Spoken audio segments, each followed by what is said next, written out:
তারা একটা প্রেশারের উপরে থাকে, যেমন পুরুষের স্বাধীনতাভাবে একটা কাজ করতে পারে, কিন্তু নারীরা ওরকম একটা স্বাধীনতা পায় না। সিঙ্গেল মাদার হিসেবে এই সমাজে থাকতে খুবই কঠিন। যারা খেটে খায় তারাই এখানে বাস করে। ধন্যবাদ আপা, খুবই গুরুত্বপূর্ণ একটা কথা বলেছেন। আমি সংক্ষেপে একটু বলার চেষ্টা করব। আমাদের এই প্রকল্পটি বরিশাল শহরের 16টি কমিউনিটি, স্লাম কমিউনিটির 2500 হাউসহোল্ডকে টার্গেট করে বাস্তবায়িত হচ্ছে। আমাকে 3 দিনের ট্রেনিং তারা দিয়েছে ব্যবসার। আমি হচ্ছে গৃহিণী, হোম ডেলিভারি দিই। এই ব্যবসাটা দিয়ে আমার অনেক সাহস বাড়ছে আপা, আর আমার সবাইকে খাওয়াইতে ভালো লাগে। আমি পার্লারের কাজ করি।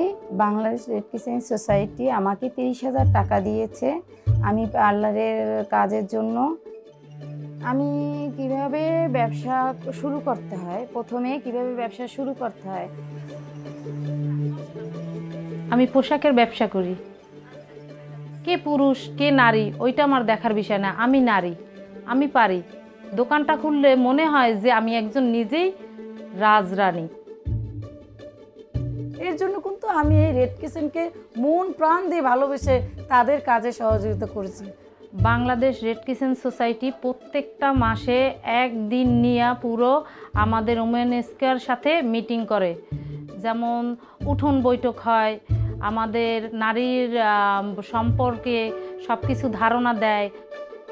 তারপরে যেমন নারী নির্যাতন, সেটা বন্ধের লক্ষ্যে আমরা কাজ করছি, এবং আমরা নারীদের যে নিজেদের নারী উদ্যোক্তা হিসেবে তৈরি করতে হবে সেই বিষয়ে আমরা কাজ করছি। নারী বান্ধব একটা কলোনি গড়ার লক্ষ্যে আমরা কিন্তু কাজ করে যাচ্ছি, এবং আগামী কিন্তু আমরা এই কাজগুলি চালিয়ে যাব এবং করব।